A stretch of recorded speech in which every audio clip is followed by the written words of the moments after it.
Taking his time. There we go. Welcome to Spreading the Nerd, Unfiltered and Unabashed, Episode 6. I'm your host, Clint Coombs, and joining me is the delightful Rick Davis, my esteemed co-host. In today's cosmic adventure, we'll delve into our review of Star Wars Acolyte, Episode 5, wield lightsabers of critique, and explore the gaming multiverse. Buckle up as we unveil our spotlight gaming picks for this week. It took me like forever to write. How we doing, sir? I'm all right, man. How are you? I'm good. It's been a busy couple days fitting in. It's been a busy movie weekend for me and the missus. We like going to the theater, so we went and saw the new Quiet Place, and then today we went and saw the new Kevin Costner Western Horizon, which was just shy of 3 hours, or I mean, just shy of like a little over 3 hours, which is a long time to sit in small seats. Yeah, but it was good. It was cool. What have you been up to this week?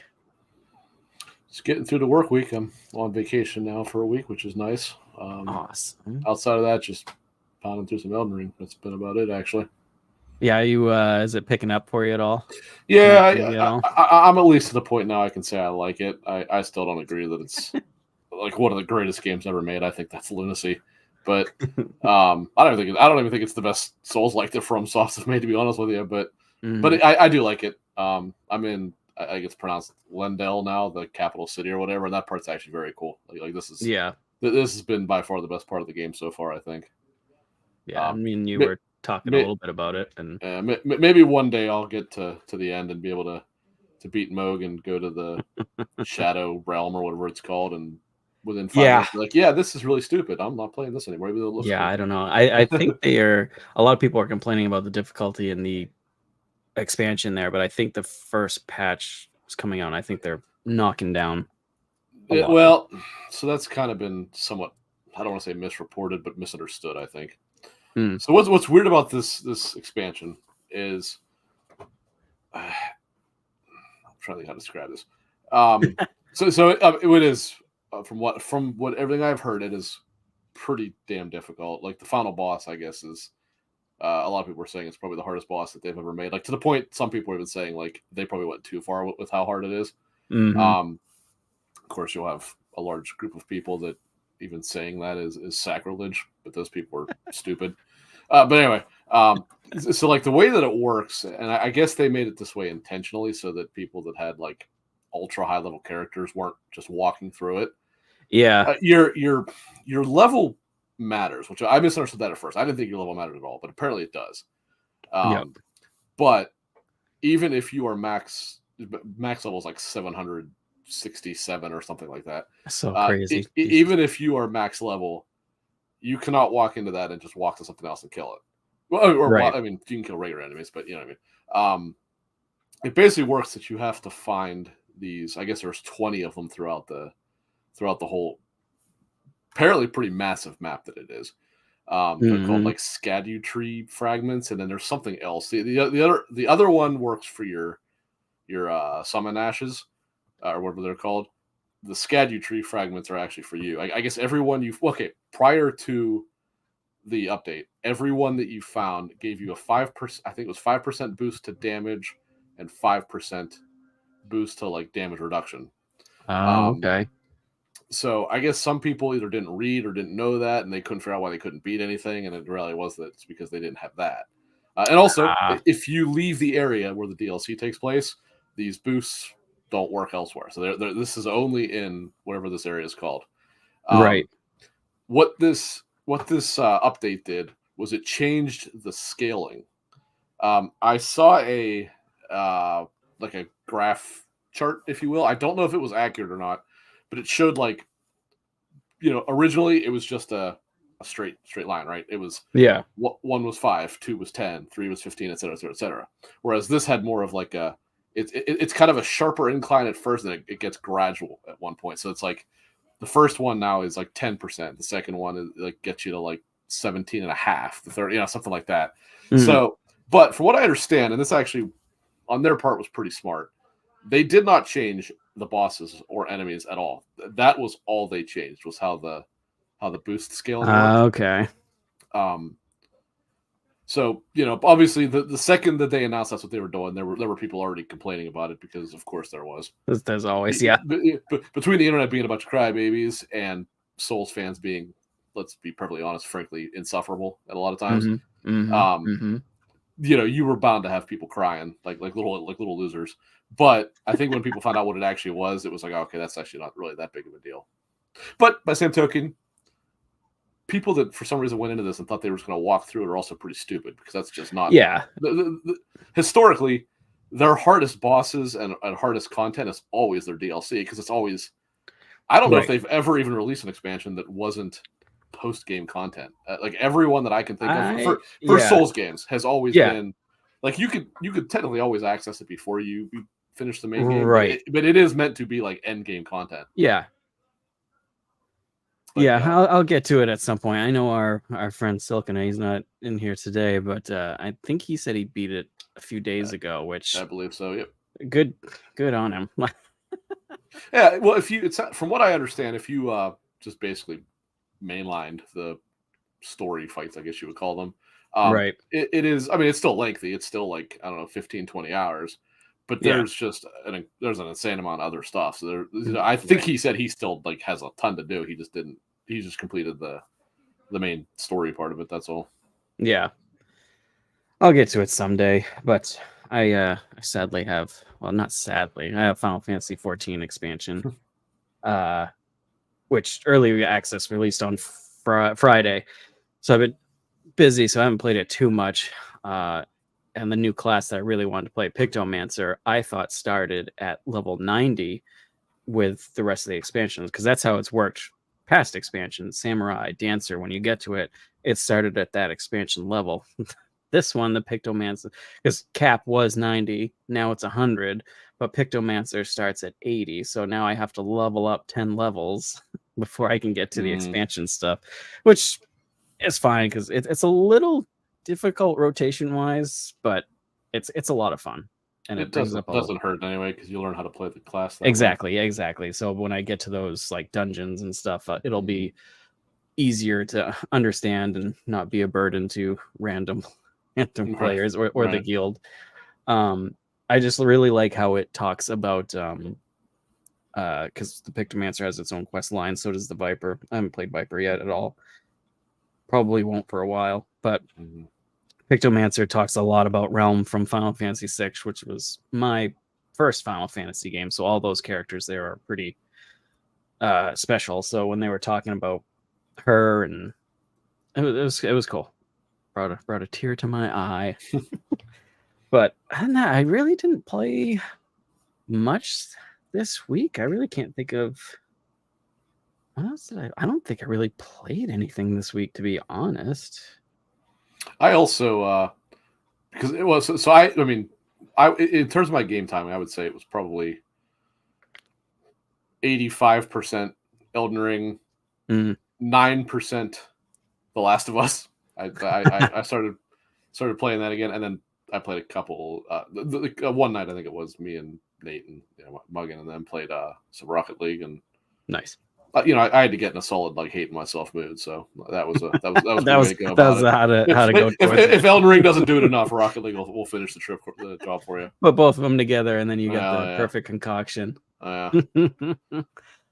I did finally get to Star Wars: The Acolyte Episode 5 today. I waited till last minute to watch it because I wasn't sure what to expect. Quick review of it for me. The first half I quite enjoyed, even though main characters died. Spoiler alert. Not all the main characters, but just some main characters. Not named. Yeah. Star Wars is infamous for that not really happening except in specific events. Right. So like I really enjoyed the first half because it was very like action, like one scene with these characters, next scene these characters, and I was like, man, this episode's pretty damn solid actually. and then everybody started talking, and it went down the shitter. Well, I mean, it's a crazy thing, isn't it? That if you're gonna have something about Jedi, it's at its best when they have their lightsabers out. That's just a crazy concept. It is funny because I caught myself because when it starts out like boom, lightsabers everywhere, and I caught myself even though Yeah, it's basically a cold open after the end of the previous episode. yeah, and as much as I really don't like the series, I love the characters, and as soon as the lightsabers came on, I found myself just like smiling like a kid. And I'm like, I hate that Star Wars has this power over me that like, Well, hey, here's a lightsaber and I'm happy. what I hate is about what I just said being basically the fallback, because it is Yeah. true. It's like, okay, as bad as everything is, if you have a good lightsaber battle, it can rectify it. And I wouldn't say this was a good one or well, it's numerous ones, but I wouldn't say they were good by any means, but they were at least a little different. I mean, the fact that he was able to take down the red shirts so easily was a bit of a joke. Yeah. But it was cool seeing him fight like 3 and 4 at a time. And it was like actually uses like bracer to block, which I know some people were complaining about. But I mean, in Star Wars canon, there is material that could block lightsaber things. Yep. And yeah. All right, so spoiler alert for the story. Yeah. Just I'll give you 2 seconds to mute this if you don't want to.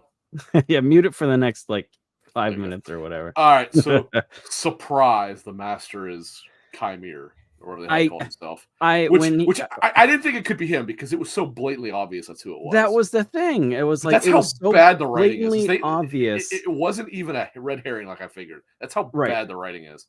Yeah, like it was like they made it painfully obvious at the end of the last episode. Yeah, it was almost it was so painfully obvious that I was like, it can't be this. It can't be exactly this character. Exactly. It's and I was like, complete misdirection. Took his helm off, and I was like, or it fell off, and I was like, of course it is.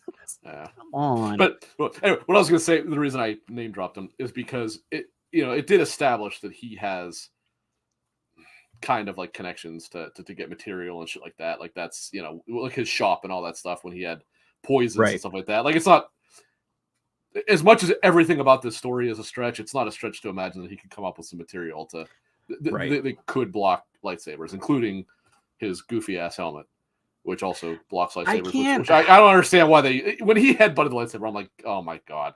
Who thought that was a cool idea? That was something that was confusing me, and maybe I missed something, because when there was the first lightsaber battle between like all 4 or 5 of them, like the 2 no-name Jedis, their lightsabers stop working when he either touches it or something. I'm like, yeah, that wasn't. I was like, I don't understand. That was kind of strange. And they're just like shaking it, and all of a sudden it comes back on. I was like, I don't know if I'm missing something, or if it's just later really with Jackie as well. Yeah.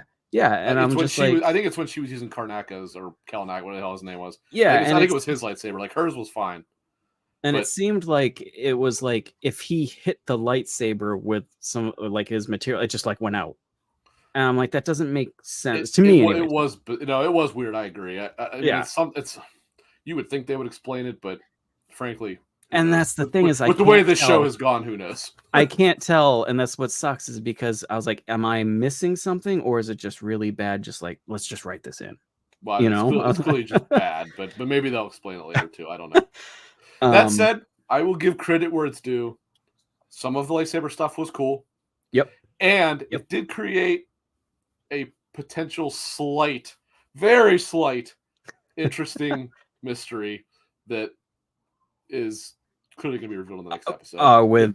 With Soul, because he clearly has clearly had something to do with the stupid ass witches. Like he obviously was with there. The fire or something, or maybe made it go up faster. Well, again, you notice not a single one of the dead witches was burned. Not one of them. That's true. So clearly they were not killed in a fire. That's true. And being as that obnoxious ass May didn't seem to understand why Osha thought that. I mean, she could have been straight lying, but I didn't take it that way.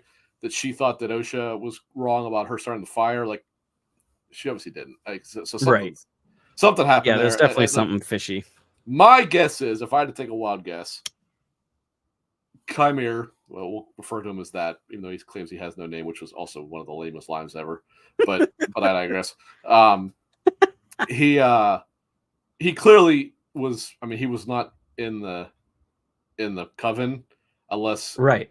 God forbid he like changed himself, which I would not put that past the writing. I really wouldn't, because that's how awful the writing has been. I wouldn't put that past him. But he clearly was in some way in the whatever their town thing was called, right? Like, actually, I meant to go back and watch if he was the one they bought the stupid cakes from or something like that, because I could see it being that as well. Oh, yeah. Like, I meant to go, I mean, like, just look to see if you see him in the background, because he probably is there somewhere. Right. But anyway, so clearly, I'm going to guess that somewhere along the lines, Soul must have attacked the witches, right? And that's what he's been hiding. Yeah. Like they probably attacked him first, but he probably did butcher them. Yeah. I'm sorry, not just him. It was probably all four of them did probably butcher them. Right. And he probably in some way maybe started the fire to get them out of something like that. Like, it's gonna be something stupid, but that's my guess of how it's gonna go. Yeah, I'm thinking like it'll be something that a 10-year-old could write, but that's what the 10-year-old will be like, wow, what a plot twist this is. I'm thinking Soul isn't it's just because of the writing, and I'm thinking that there's going to be a scene of Soul like, I don't want to do this, and Carrie Ann Moss is going to be like, no, you have to do this. He's probably specifically the one that kills Mother Anastasia, right? Like he has to be at this point. Yeah, but because she also was in a different room, if you notice when they were leaving, she was separated from the rest of the coven. Yeah, yeah, it was a better episode. I hated the whole like twin sister swap thing. Like, come on. And how about that absolutely asinine, dramatic pose she makes after cutting her hair? She's like, and just the pose that she does it with. I'm like, I know you got to get the hair in front or whatever, but like, how you could have gone this and be done with it. I know they're twins, but you would think Soul being Jedi and being in tune with the Jedi, the Force, you would think when May arrives, he'd be able to like sense that this is not Osha. This is, Also, here's the other thing. May's stupid little spiral tattoo isn't all that well hidden. And now that she's cut her hair, it would be even more obvious. That's what I was like, how is she gonna hide it? Maybe she puts this mud on there. I don't know. It's just like, it's like, what 5-year-old wrote this show? I know, because I was thinking of that while the first half of the episode I highly enjoyed, even though like two of my favorite characters in that series so far died. But I was like, I'm still having a good time with it. And as soon as the writing started, I was like, God damn it, like, why? I just want the freedom to practice my Sith, or my whatever the hell he said. The freedom, like, whatever. Give me a break. Yeah, and him being hauled away by the bugs there, I was like, okay. But it was, and that was the other thing with the writing, when he got taken away by the bugs, I seriously thought, I was like, this is probably how they kill him. Like, it wouldn't surprise me, but it also didn't surprise me that, of course it didn't. But that's how bad with the writing is like, if something that stupid happens, I really wouldn't be surprised if that is absolutely how they do it. At this point, I genuinely have, like, I fully expect this to just have the dumbest like outcome possible. At the end, I don't know what the ending is going to be, because we only have do we have, is it 3? Is it 10 episodes? No, it's 8 episodes. Yeah. So we only have 3 episodes. 5th, yeah. So I don't know. We'll see. This episode was better all around, but well, I mean, it's hard not to be better than the 3rd episode. Exactly. Because that episode was, not even being facetious. That's a 2 out of 10. Yeah. It's the only reason it's not worse than that is because it did turn on the television. You know?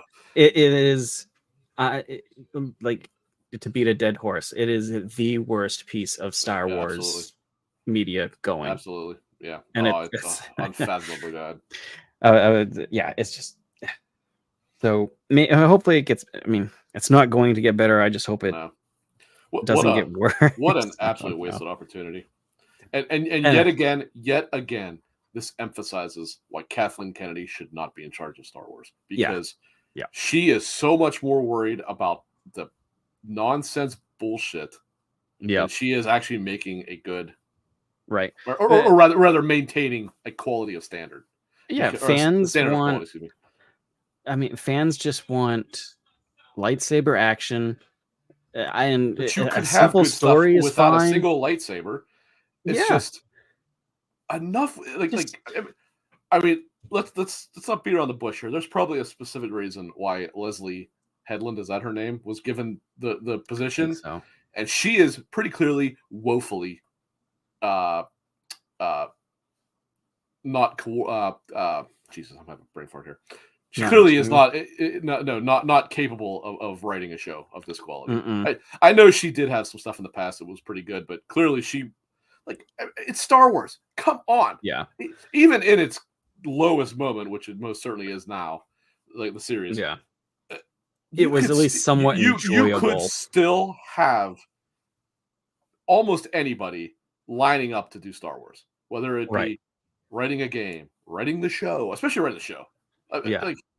And they're picking. It was like a dream for people. The absolute worst possible candidates, and it's like, what is going on here?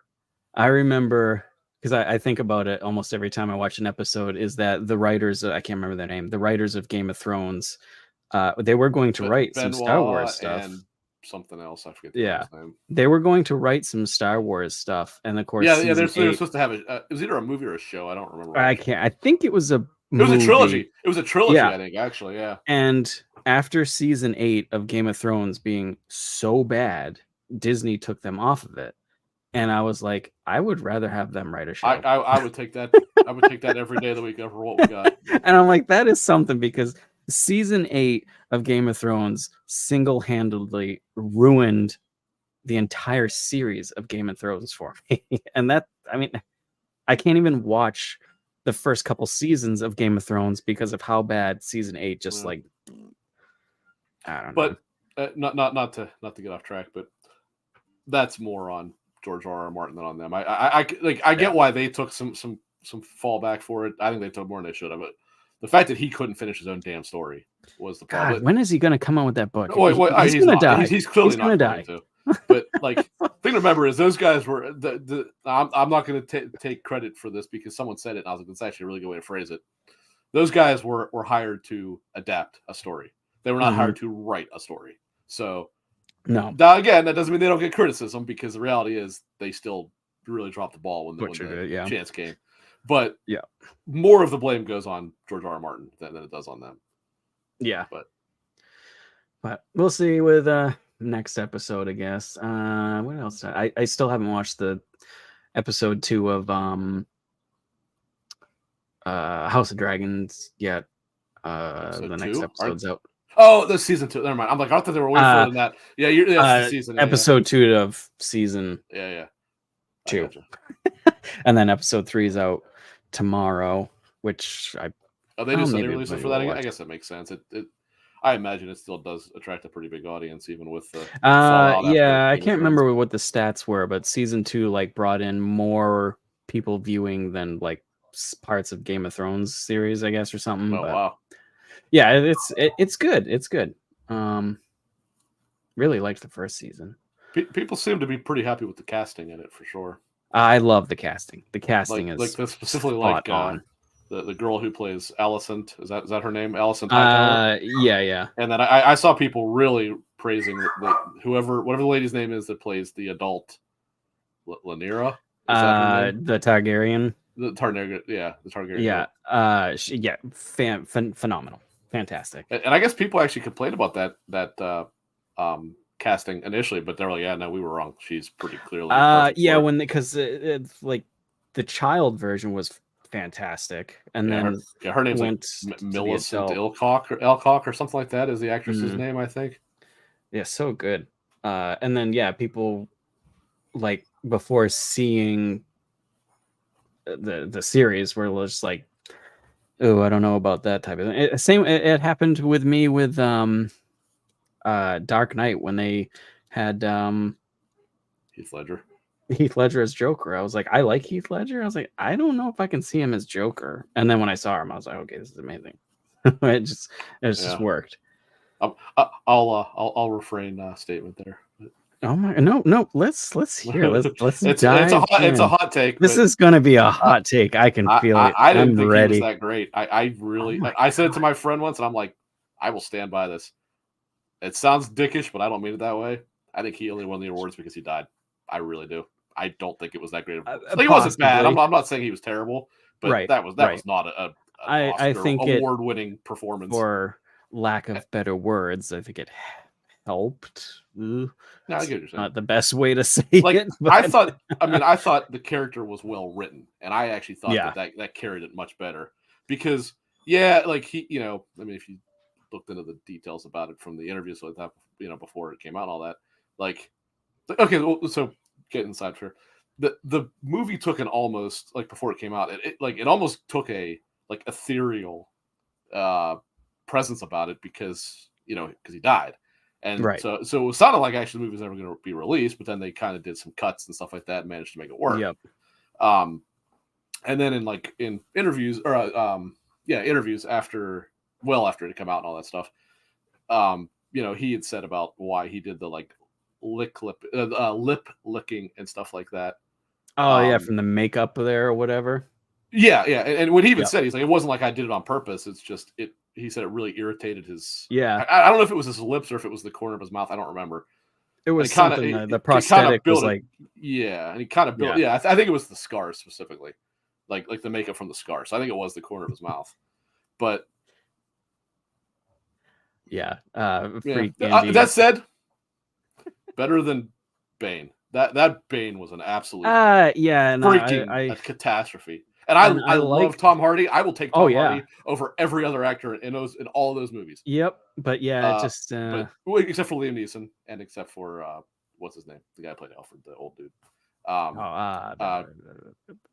Yep. I forgot. Oh my god, his name. He's in every stinking. He's in every Nolan movie there is. But my god, I hate that because I love him. Yeah. But now that you mention it, I'm gonna. I don't know. I will take Tom Hardy over every single one of those actors. I love Tom Hardy, and I hated. I could not stand that character. I was like, and also, I think I've told you this. Christopher Nolan is by far my favorite movie maker. There's nobody else even. He's so good. He's so good. But he definitely made some. All right, so here we go. Here we go. Hot take number two. Hot take number two. I'm ready. I wish he never made those three movies. I know people love them. Really? Okay. I believe that working on an existing property was an absolute waste of that man's talents. Obviously, not financially because they made an insane amount of money. Right. But it would have been interesting. Christopher Nolan is a not a visionary because he's a movie maker, but he's an auteur. He's an auteur is a better way to put it, right? And by Michael Caine, thank you, free candy in chat. Thank you. That was driving me batshit. Oh, that's Nate. Yeah, no one is disagreeing with me.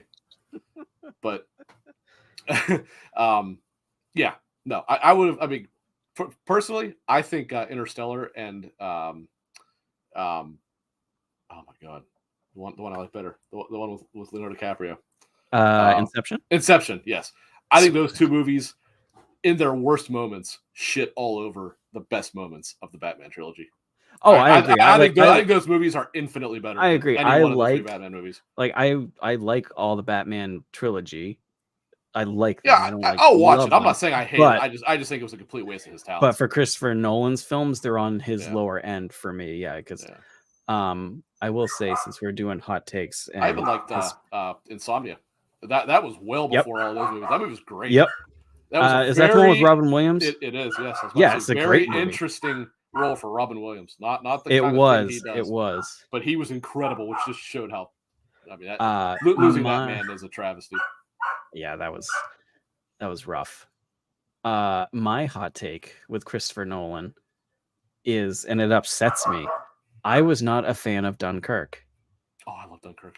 And I don't know why, because I absolutely love World War, movies. Love Christopher Nolan. To be fair, I've only seen it once. So I don't know if maybe I was in a mood or something. I think I saw it twice, but here's part of that. And actually, Nate will back this up. Part of that was you had to see it in movie theaters. because the sound was insane. I was just going to say was that. insane. Like to this day, when they would have the moments where like a Stuka was bombing, I'm telling you, could scream at the top of your lungs in that theater and you couldn't hear yourself. It was so loud. I will say, to this day, like I didn't enjoy the film, and I think maybe I should go back because maybe my head was in a bad place or whatever. To this day, though, that movie has the best war sound effects it's incredible.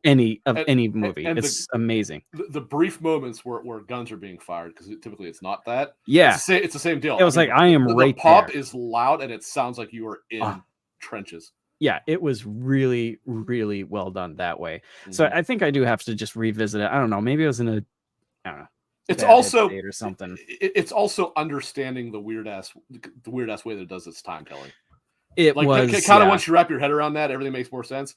But the fact that it does like The Witcher's first season, where it's not like everything moves chronologically. It's don't bizarre. Even get me started on the fucking Witcher first season. Okay, we're gonna keep the hot takes rolling because here we go. Witcher season 1 was the best of the 3 seasons.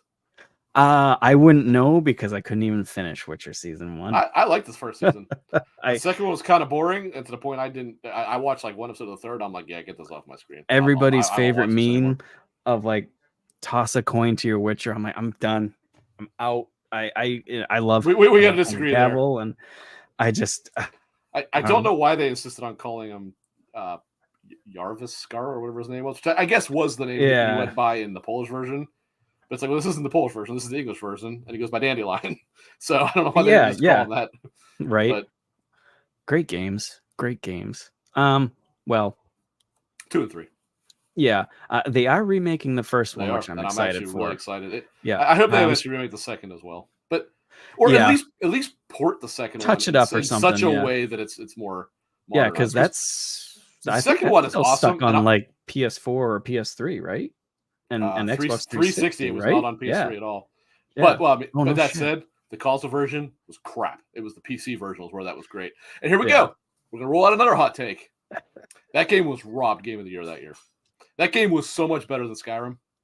And was that the same year? Yeah. To be fair, that was a tough year because you also did have Dark Souls, which I would even argue that should have won it over Skyrim. Yeah. Because the thing to remember is, launch version of Skyrim was shit. Oh, it was awful. Skyrim just like was any Bethesda terrible game. At launch. But now over time, obviously, it was fixed. But either Dark Souls, because figured Dark Souls created a genre.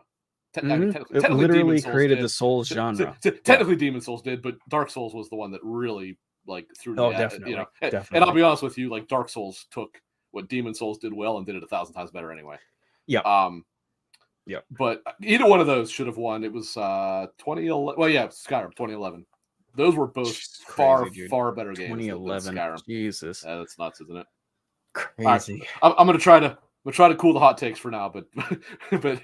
Absolutely crazy. Got to rattle a few off there right off the bat. I like it. No, I liked going off on random tangents. And as a Tom Hardy fan, since you are too, have you watched Peaky Blinders? No, I want to though because I also do like Cillian Murphy, and he's in that as well. I love Cillian Murphy, and for me, Tom Hardy's character in that series is my favorite Tom Hardy. Like I could watch him, just pieces of him all day. In that he's just I do need to watch that show for sure. Like I'm not a big watcher of shows, but that is one that I'm like, man, I probably would actually really like that. It's really good. Freak Andy and chat. I love all 3 Witcher games, though the first is janky as shit. It really is. I tried to go back to it like a couple years ago after they announced that they were remaking it, and I was like, Jesus, this is rough. Yeah, when I first tried to play it, I didn't really like it. The combat did not work. I am highly that weird like rhythm combat that they use. Yeah. Whereas the second one, I was like, okay, this is more what I wanted the game to be. Yeah, I am highly looking forward to that remake. And talking about the remake, I'm surprised we haven't seen anything on that. They talked about it. Yeah, but when they talked about it, they basically had said they were building a team to do it. It hadn't even started yet. That like. What's it called, the Molasses Flood? I think that's what the team they were making was. And that was what they announced for it. Okay. So yeah, no, they were in like early pre-production. They do mention it like because CD Projekt Red is actually pretty good about their I don't know, quarterly or whatever, like reports that they do when they do like the shareholder things. Yeah, they're pretty open with it. Well, because they are one of the bigger companies in Poland at this point. Yeah. I don't know, bigger, most valuable companies in Poland. Right. And they do mention it pretty often. Like they kind of give like brief updates as to where they are. And I mean that company's got a lot of shit in the iron, right? In the Jesus, I combined about 5 different idioms there. They got a lot of irons in the fire right now. Because they've also got like they're starting to ramp up work to prepare like pre-production for Cyberpunk 2078 or whatever the hell they're going to call it.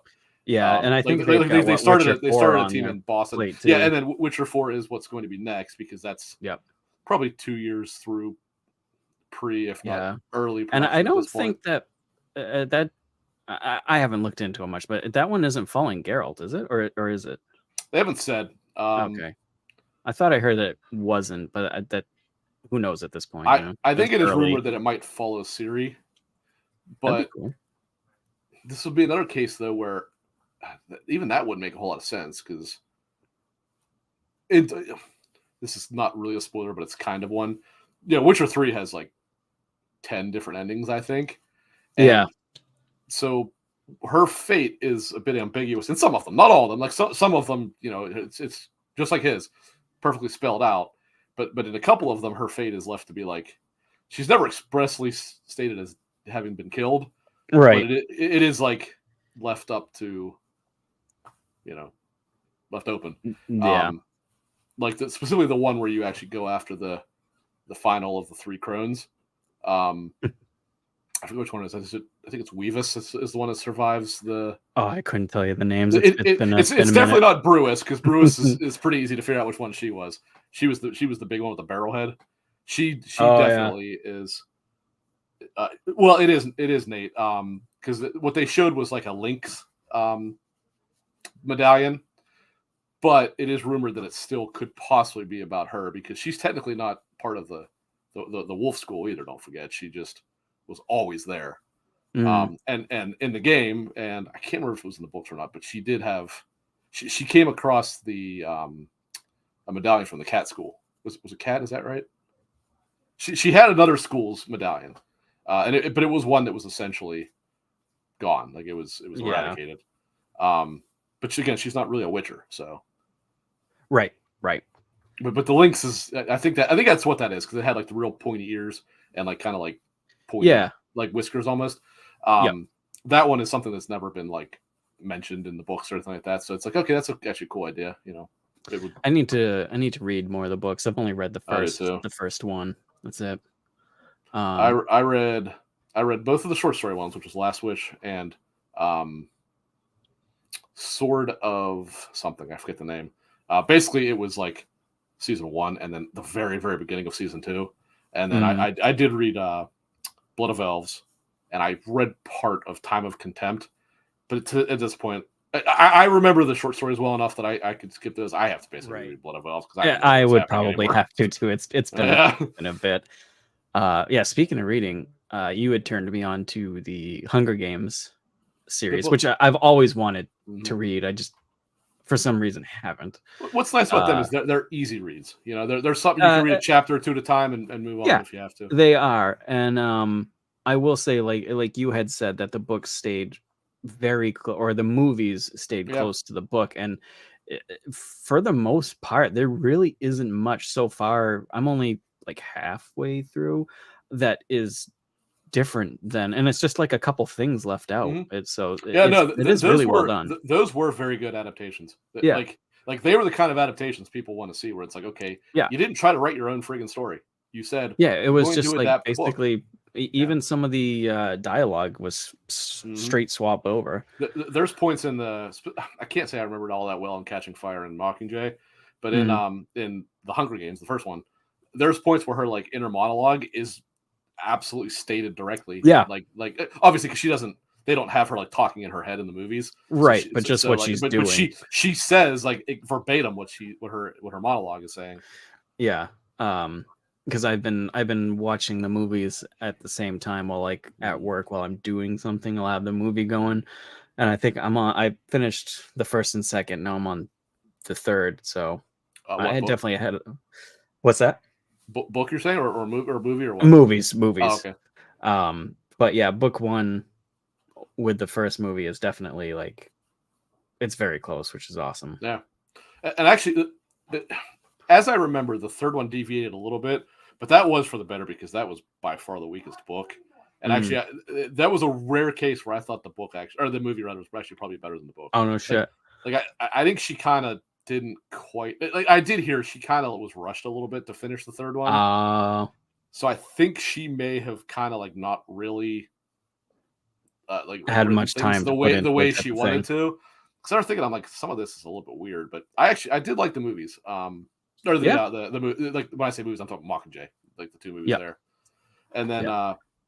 I had mentioned to you, I actually did recently watch the Ballad of Songbirds and I always forget the name, Ballad of Songbirds and Snakes, whatever. That was an excellent adaptation, actually. I actually really of course I haven't read the book, but I was incredibly skeptical when that came out. And of course, went and saw it, and I was like, "This is actually pretty damn good." It was pretty accurate. The yeah, only like off the top of my head, the only real changes that they made that I can think of is his one classmate, not the guy, not Sejanus. I forget her name. It was like Cressida or something like that.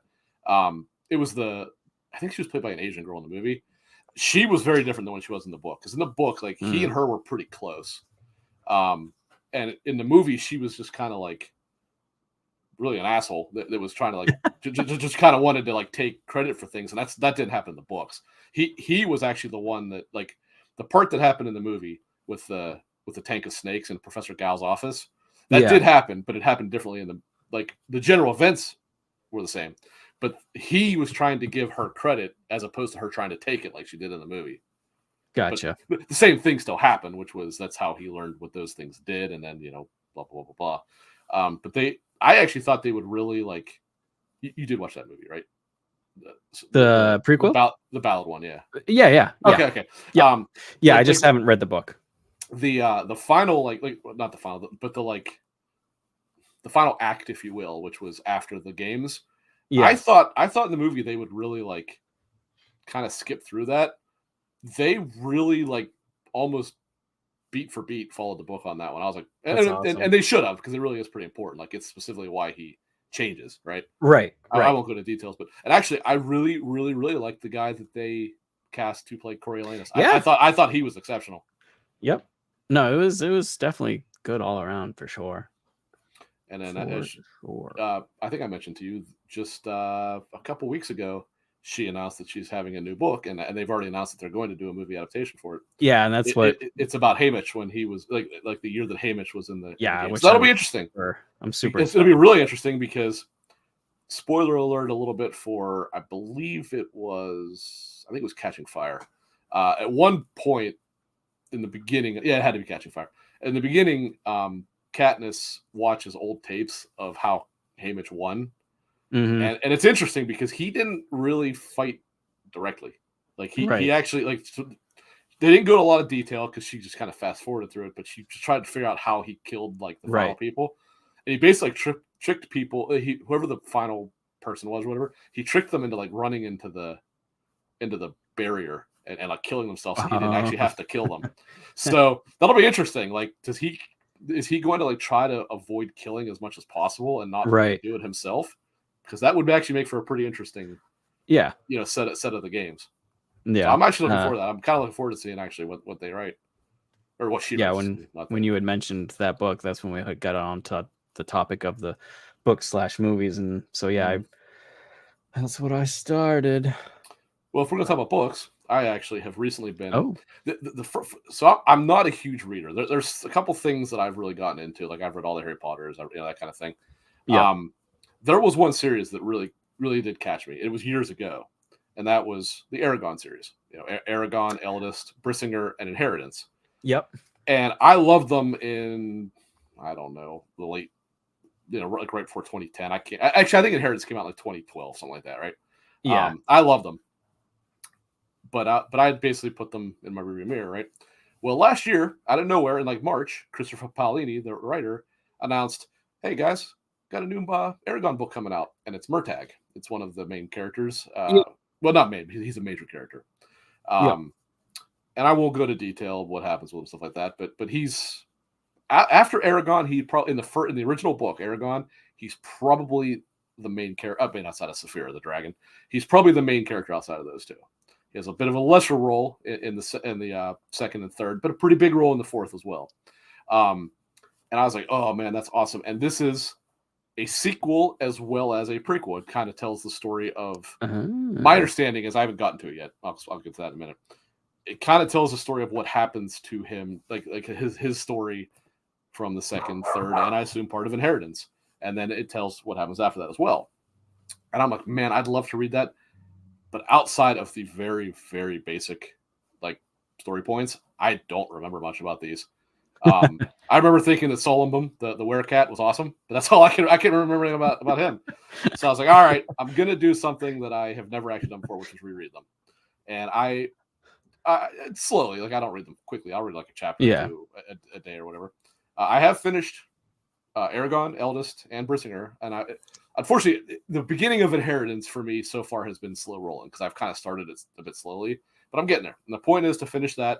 Then I did not even know this until Murtagh came out, but he did write it was like a couple short stories. It was called like The Fork, the Witch, and the Mountain or something like that. Okay. Each one apparently is about one story. So I do plan to read that before I read Murtagh, but then afterwards I'll read Murtagh, but Murtagh is a big book. Now another one, and this one I read. This was a long book series, but I did read it over the course of like 2 or 3 years. Again, I'm a slow reader. And I don't read a lot, but if you ever happen to read the Expanse books, because those they're so good. They're so amazing. I bought the first one on a whim. Like I was like, I don't know if I'll care about this, and I got so hooked on it. I loved it. I just pounded through them after that. I watched the first series of the Expanse, and then I was like, I got to read the books. And then I started. Unfortunately, the show does not actually finish the story. There's still 3 books to go where the show ends. Fantastic books. Really, it's so good. One of the best space opera series for sure. What's interesting too is how it starts as I think they consider I think it's called hard sci-fi, where it tries to be like a realistic science fiction. Yeah. And then it really deviates and becomes like straight up science fiction later. Yeah. But because that was what I loved about the first book. I'm like, I love how like every little detail of how they would live in in the outer reaches of the solar system. I love how that's all explained and like, it's entire companies built around mining ice planets and stuff like that. So they have water. I'm like, that is brilliant. Yeah. Then it gets a little wild at the end of the story in the beginning of the first book, but it's like, okay, it still stays. Yeah. But after I think it's after the third one, it just goes completely bonkers. But it is so good and fantastic. What a good cast of characters too. Small. Yeah. It stays small. Yeah, which I like. Yeah. Yep. Like it basically went on, not counting villains, when all is said and done, after 9 books and probably 8,000 pages, maybe something like that because the last couple books were pretty long. There's like a shit ton of like mini stories too. Yes. Well, they actually made a book about it, or collecting them, called like a full Memories Legion. There's like 2 or 3 of them that are not in that, but almost all of the other ones are. I have not read them. I have it, but I haven't read it. But like, so all those pages, not counting villains, which change here and there, there's probably only 8 or 10 main characters throughout the whole thing. Yeah, it really focuses on like 6, and then it adds Bobby Draper, best character in the whole thing. Bobby Draper was awesome, such a good character. And then it adds that Teresa girl, and that's like it. Like there are no other. And Clarissa. Yeah. So basically that it adds those 3, and that's about it. Like it basically is those like 6 main people throughout, which was really, really cool. Yeah. I like that. I like that it just didn't just explode the cast, Right. That's actually a perfect segue. Surprisingly, that wasn't planned because this is, as you know, unscripted.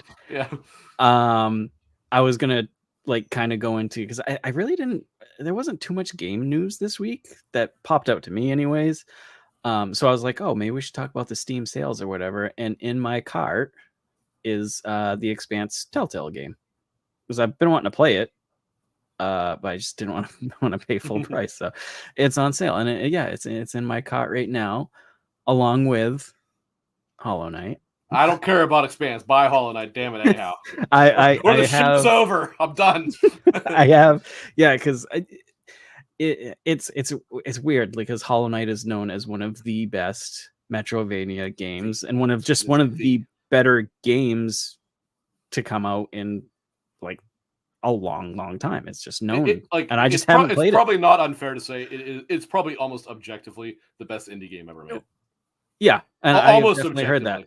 Yep, yeah. I have heard that through multiple areas, and for some reason, it's been on sale multiple times through the years. I just haven't played it. So yeah, I neglected to tell you that for a long time because I know I would catch fire. Yeah, oh yeah, you would have caught the fire you've been catching for the last few days. I have that in my cart. I have the Expanse Telltale, and I'm thinking about adding Resonance of Fate. It's a 360 RPG that I loved. That was a good back game in the day. I had it on PS3. I love that game. So I was thinking about adding that. And I think you had mentioned. I don't know if I ever bought the remaster. I actually should. I haven't. It's 40% off. It's $21 right now. Did they make it physically or only digitally for the remaster? Only, I think it was only. Yeah, that's what I was remaster. I think. Oh no, it's on PS4 also. Oh, is it? Yeah. I just don't know if they made a physical copy. I don't know. Probably, I would say probably not, but yeah, I could be wrong. They did, because it's Resonance of Fate: End of Eternity. Oh, it's Korean. You know what? I think I listened to that before. I was gonna buy it. It said it supports English, but I didn't want a Korean one. And actually, now I kind of regret that because I do have a few Japanese games. I should have bought that because it's probably $1 million now. The only thing that sucks about Steam sales nowadays for me is I usually already have the game, so Steam sales are just kind of like whatever, and they aren't discounted like they used to be back in the day. I miss the Steam sales from, what was it, like probably 5 years ago now, where they were 95% off. Yeah, they were like daily games that were only the lightning sales. Yeah. And I loved that, and now they're not. So you had to keep coming back and be like, oh man, I can't miss this day because this might be on sale. Or you wouldn't buy anything on sale until the end because who knows, it might come on flash sale. And that's where all those memes came out of, like, hold your wallet and stuff. But is there anything in the Steam sale that you're looking at?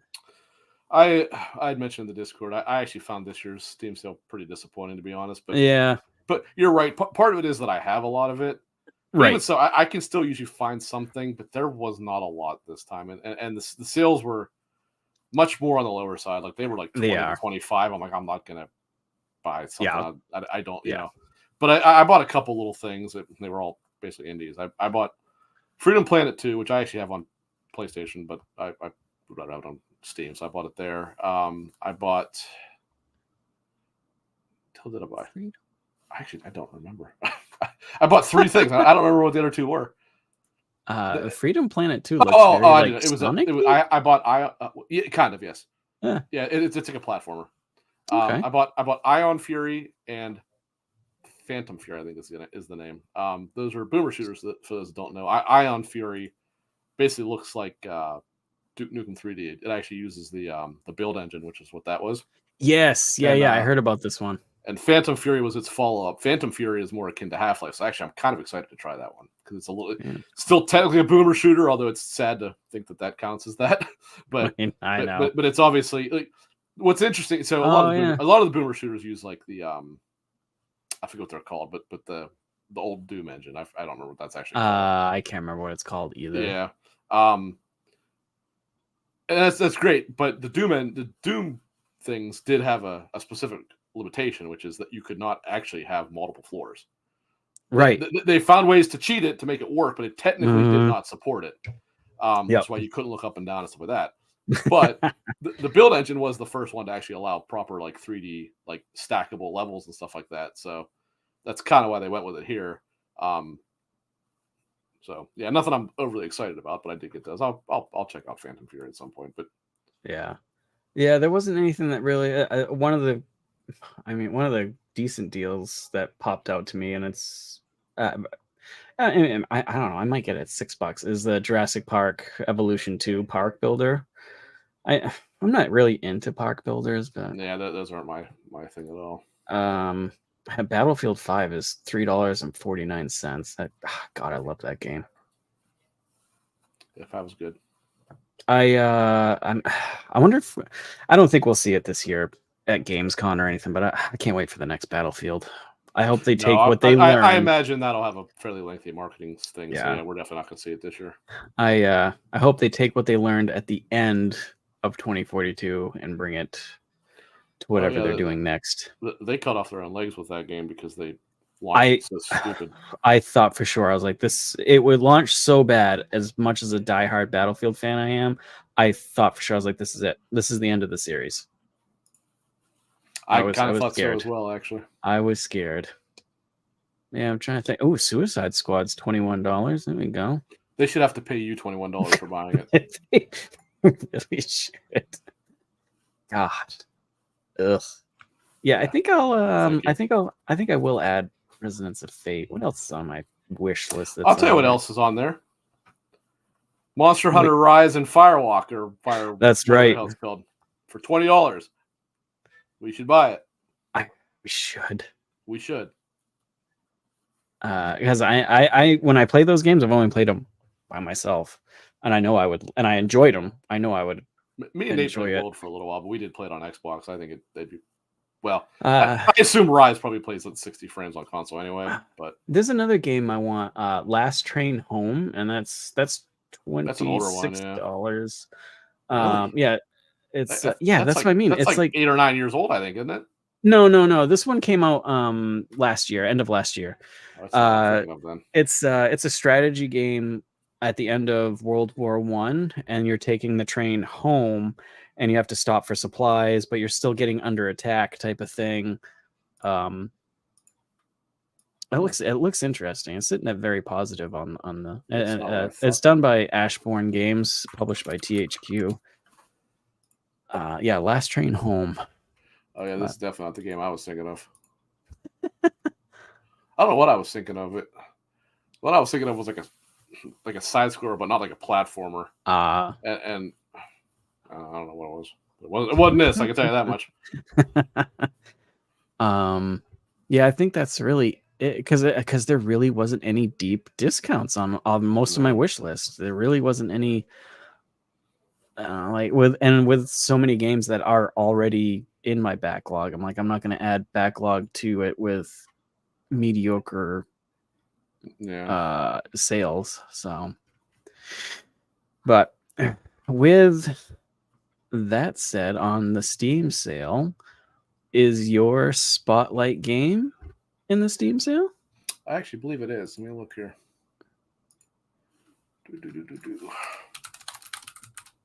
It is. Actually, I should have known it was. Yes, it definitely is. All right, what do we got? Let's see if you can figure out what it is. Oh, no. It is, when I tell you the price, let's see. Oh, okay. It is $10.49. $10.49.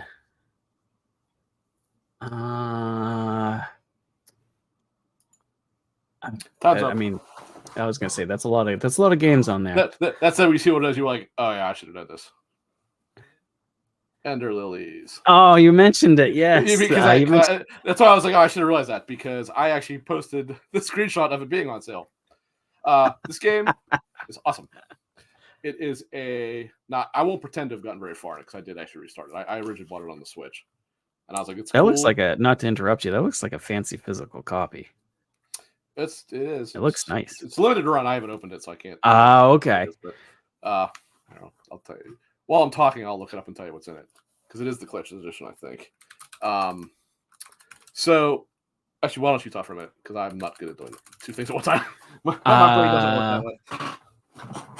I can go into mine real quick. Yeah, that works. All right, so mine is in the Steam sale. it's at a pretty good discount. It's only $3.99. And it was my last year pick for indie game of the year for me. And it is a Halls of Torment, which is made by Chasing Carrots, and it was released last year of May 2023. And I think of like team of like 5 people. It is basically if you took Diablo 1 and Vampire Survivors and had a baby. So same style as Vampire Survivors, but with the Diablo 1 take on it with like armor and stuff like that. There's 5. It's still in early access, but there's a lot of game to it. There's like 5 stages. Right now, there's 11 playable characters that you can all level up. What else we got? There's 61 unique items, 72 different abilities, 30 plus unique bosses, 50 different monsters. There's like over 300 quests to complete. Each character has their own like quest line, which unlocks more abilities and stuff. I've had, I think I've got about 32 hours in this game, which each like time you play it probably takes only like 15 to 20 minutes for a game. So it's a good if you've got like an Ally or a Steam Deck or just want something quick to play. It's perfect for that. That's mine. I absolutely love that game. I think it's one of the better indies to come out in a long time, and they constantly are updating it with new characters. Well, like when I bought it last year, I bought it when it came out in May, and I think it had 3 characters, and now we have 11 characters, and it's been just over a year. So they constantly are updating it. Sitting at overwhelming positive on Steam, and for $3.99, you can't go wrong. Especially with a small team of 5 people. I think made it in. I think out of Germany. I think. Yeah, I've heard of that one. I've heard pretty good things about that too. Yeah, love that game. Love it. Sorry, just give one more second here. That's my yeah. So like I said, kind of like a Diablo with the style. It's straight up Diablo 1 graphic style and stuff, which some good nostalgia there. And you can, equip your character with like a helm, chest, rings. And as you unlock different traits from other characters, you can put them in with other characters to make like a hybrid type of thing. It's pretty sweet. You really can't go wrong for $4. Yeah. No, I've heard good things about that. Yep. Very, very good. So this, I guess it's the collector's edition, has the physical copy. This is a PS4 edition. I had to look it up because I can't remember which version I bought. The soundtrack, an 18x24 reversible poster, and an enamel pin. So this game, once again, I'll get it up here. Ender Lilies, Quietus of the Nights. I like that cover. That's awesome. It is a Metroidvania. We know how I love Metroidvanias, right? Yep. Beautiful, beautiful hand-drawn art style. Everything looks like it actually is drawn, right? It's not even pixel art. It's actually like hand-drawn thing, okay? Yeah. And it's shtick, if you will. So you play as a girl named Lily. That's the name. She's a white priestess, I believe is what they refer to as. I don't know the details, but there's some kind of like plague of madness or something like that has taken over the world.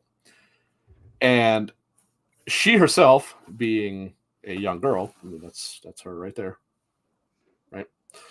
Is more or less helpless.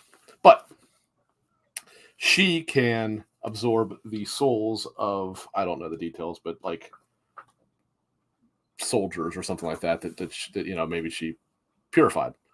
And so those soldiers constitute all of your attacks. So when it first starts, you have the one knight. I'm trying to see where he is here. That sword. It's kind of tough to see where the guy is, but that's where there. He's like just your standard attack. And then pretty early, you fight your first boss, which is this. She's like this nun-looking girl who wields like a giant like metal ball. like a ball on a chain, you know. And when you beat her, it's a fairly simple fight because obviously you only have really one kind of attack. Then you purify her, and she becomes your first soul to equip. And so that's how you get all of your various attacks. You have like 2 equipment sets. You have your primary, your secondary, whatever, and you set whatever you want for them. Again, the knight guy, I mean, obviously he's like your main attack, so you kind of want to have him equipped, but you technically could unequip him if you wanted. You just could get yourself into a pretty tough spot because you actually can run out of, like, instead of using like magic points, each spirit that you equip has a number of uses as well as a cooldown. The cooldown is not very long. It's just that you can't spam it, right? But so the game has some very, very light Souls-like elements to it. Only insofar as your checkpoints are benches or whatever, and using them, refills your health, refills your healing charges, and respawns enemies. But it doesn't have the whole, like, you drop your experience and have to pick it up. It doesn't have that kind of thing at all. And again, I won't pretend I'm very far, but what I have played is really, really good. Again, it looks beautiful. Everything plays on a straight 2D plane. But you will find branching paths. Like, you'll find a door to walk through, right? You go through, and the map upper right hand corner, it'll show like a branch going up that way, whereas the main branch goes down to the right or whatever. Right. And the soundtrack is awesome. It's just this real, like, haunting, nice, like almost like gothic style type of thing. Yeah, kind of. That's probably a good way to put it. It's just very haunting and depressing and stuff like that. This is a cool game, and it must have done fairly well because they do have a sequel coming out that they haven't shown much of, but they announced Ender Magnolias. Okay. And actually, what surprised me was when Luke from XEP was asking for suggestions of indie developers to interview, I had suggested them, but I'm like, I actually don't know who they are. They're looking to it. They're actually a Japanese team. I had no idea. Because, I mean, outside of being a Metroidvania, there's not a whole lot about it that actually seems all that Japanese. So it kind of surprised me.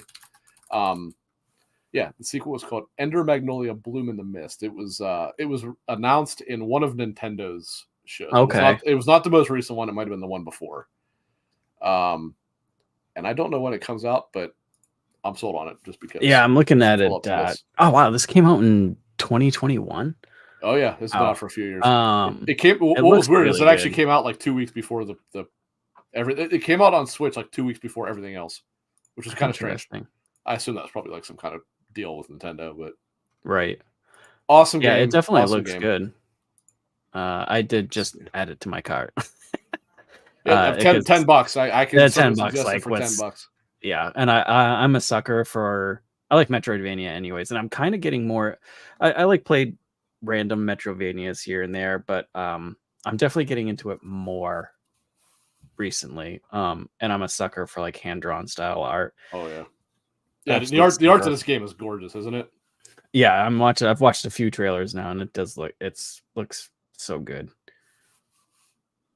So yeah, I've added that to my cart. So you've just made the developer a sale there. There we go.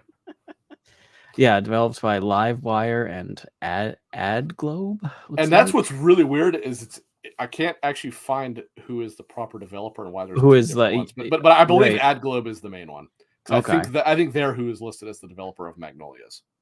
I like how on Steam it says similar games you've played.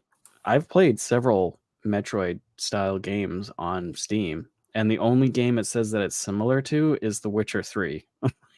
That's really that's weird. Well, if you played Hollow Knight, it might suggest that. It's in my cart, sir. Hollow Knight is also I am requiring you to play Hollow Knight, and you must at least get to the City of Tears. If you don't like it, then no episode until. But you have to get to the City of Tears. That's probably.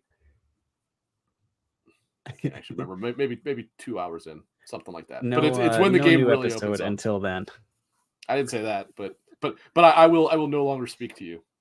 we'll just run separate things on the show. 2 different streams. We'll just kind of mince them together. See and how they meld together. I guarantee it.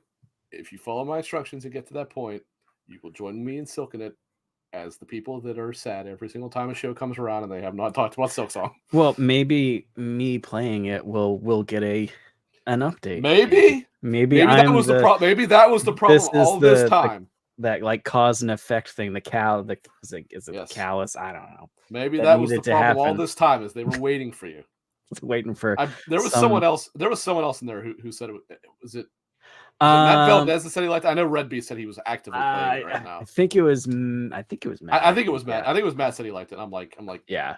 If you don't like it, I'm not. I have heard nothing bad about Hollow Knight. No, it genuinely is absolutely brilliant. Like, yeah, it has a very unique art style to it, as you can see. Like the well, you are just known as the Knight. Spoiler, you're not the Hollow Knight.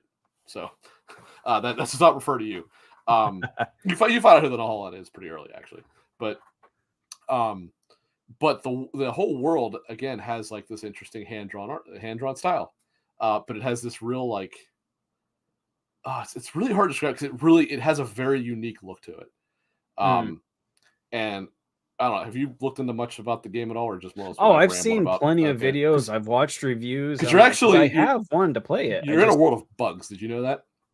It's a world of insects. Yeah, I think I knew that. Some of them don't look like insects at all, but some of them look exactly like insects. Like there's an optional area that's actually like a mantis city, and it's one of people's favorite bosses in that game. It's the mantis lords. They look like praying mantises, all three of them. That's the other thing. Welcome to Hollow Knight segment of the show. Not being hyperbolic, I think Hollow Knight has a handful of probably the best boss fights in gaming history. Yeah, the game is hard. Make no mistakes about that game. That game is hard as hell, but it's just damn, it's good. Yeah, it's on Steam right now. It has 315,645 overwhelmingly positive reviews, which I know I've heard nothing bad about the game ever. I've seen like two people that's like I don't understand what's so popular about it. I'm like, that's fine, it's your opinion, but I can tell you right now, you are in the minority. It's okay to be people that wrong. like Metroidvania. Yeah, exactly. People like Metroidvanias by and large love this game.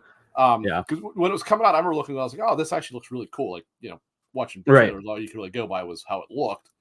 And I read about it, and like what they said, I'm like, oh, this sounds exactly what I want. Like it said, like, so this actually is, if I'm not mistaken, the original like 2D Souls-like. Because it does do a lot of that, right? Yeah, and I think you're right. Like I don't remember any 2D ones that came out before it. Now there's ones that have come since that are like it's like what Dead Cells up versions like of that. There's that one like Faint Him or something like that basically is 2D Bloodborne. Mm-hmm. But this is the first 2D game that I can remember that actually did implement the Souls-like system of the benches and respawning enemies to refill your health and all this stuff and all that, as well as, and here's where the difference is, this one actually does have you drop your money and you have to get back to get it. Mm-hmm. It's not as detrimental if you don't as it can be in Souls, right? But it can be a pain in the friggin' ass if you don't get back, because money can be a bit of a bitch to come by in that game at times. But no. In their write-up when it was coming out, they said like a specific attention was being made to making that it had tight platforming, which a lot of 2D Metroidvanias don't have the greatest platforming, and that extends to like Super Metroid's platforming is not good. Like it's probably the worst part of that game, right? Right. One of the kings of the genre is not so good at platforming. Yeah. And this is that. Like this has perfect platforming. It is some of the best platforming I've ever played. And it actually, now I can't pretend to have made heads or tails out of much of it, but it does have a very cool lore. It does do the FromSoft method of storytelling in the way of making sure that you don't know what the hell happened. What's going on. You're just having fun. It is interesting though. Like the actual story of the Hollow Knight himself is actually pretty freaking cool. And to really kind of get exactly what happened, you actually have to go through. Actually, I was talking to Red Beast about this just a couple days ago. You have to go through a fairly late game optional gauntlet. I don't even know what else to call it. It's not a combat gauntlet; it's a platforming gauntlet. But Jesus, this is hard. There's two of them. I believe the first. I cannot remember the name. One of them is called the Path of Pain, and I believe that is the easier of the two. Like the other one, I don't remember what the other one's called. The other one, I watched the video and I'm like, yeah, I can't do that at all. Jesus, it is hard as balls because it requires like perfect platforming. And again, it's the easier of the two. They're actually the harder version of it. And then they added the biggest challenge is called the Pantheon of Hallownest. Excuse me. Hallownest is the world. There's 4 pantheons. The first 3 are difficult but reasonable, including actually the third one ending with a boss fight that you technically don't actually fight in the game. It's a version of a character. That's all I'll say that you don't actually encounter in the game. Okay, the Pantheon of Hallownest is every single boss battle from the game in order, including more difficult versions of some late game bosses. It has, I believe it's 43 bosses. And now there are breaks to like refill your health and stuff like that if need be.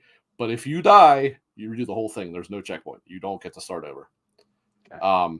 And it is brutal. Now, by the time you can realistically do it, you can get through the first like 15 phases without even blinking. Like, because you just they're early game bosses, so you just destroy them. Right. But then you start to get some mid game ones, and you'll beat them up pretty good. But they start to give pushback. Then you get to the late game bosses, and there really are 4 or 5 bosses in that are just absolutely ruthless. And to have to do them in sequence with no breaks between them is insane. One of them is that boss that I mentioned from the previous thing. Then there's a higher difficulty version of called the Grim something or other. He was one of the like the Grim Troop. The Grim Troop is what this one like expansion was added. There's a more difficult version of him that most people he is most like high end Hollow Knight. Hollow Knight. Jeez, I'm sorry, I said it right first time. Hollow Knight. Like most people that are really like into it, he's most of their favorite boss in the game, but he is hard.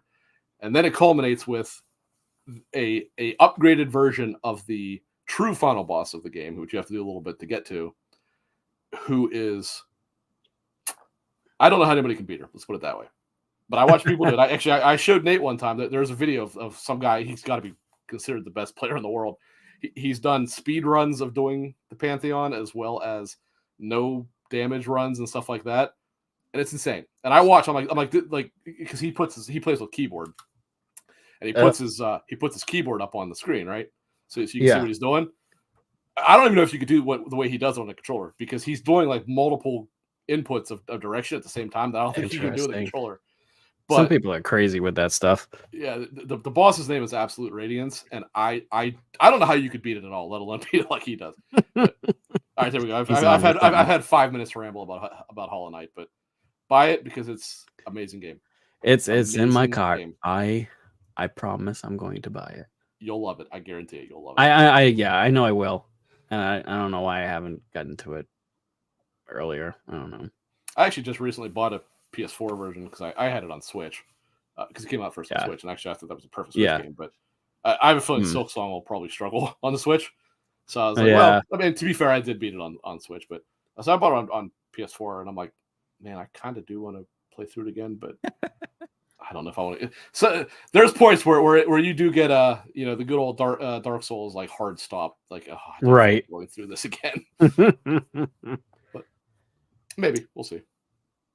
I don't know. Maybe I'll have some input on it on next episode. But I think it's a good endpoint. What do you think? I would agree. I think we covered it. I think we're good. I think it's. I want to point out that for the upcoming holiday, I got a new shirt. A phenomenal shirt.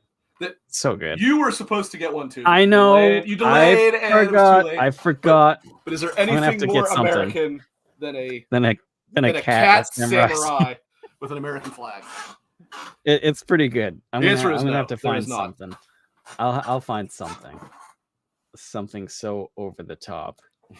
For next episode, we'll have to. We'll have to discuss it. I wanted to call it out. That's all. You know? We'll have to like maybe the best like because it's the name of a game, but then the best like freedom fighter games or something for next episode or something like not a lot of them. That's the problem. No, that's the thing. So we'll have to try and think of a theme of like, I don't know, something. America. Well, America. Best over the top American games or something. I don't know. Call of Duty, Modern Warfare. Every one of them. But yeah, let's do everybody's favorite segment. The this time I'm gonna be smart and not actually break it over my my desk. The very first time I did that. Yeah. I did it over my keyboard. Yeah. And I was like, why am I dumb? You were gonna go first or me? Sure. Everybody's fortune here. All right, everybody. You will enjoy the twisted road if you do not expect it to be straight. Okay. Not bad. Not bad. On my end, we've got your future will be a canvas for your dreams to come true. Ooh. Okay. That's pretty fancy, right? Yeah. Well, you good? I'm good. All right. Well, folks, thank you very much for joining us. And may the RNG gods ever be in your favor. Have a good night, everybody. Bye.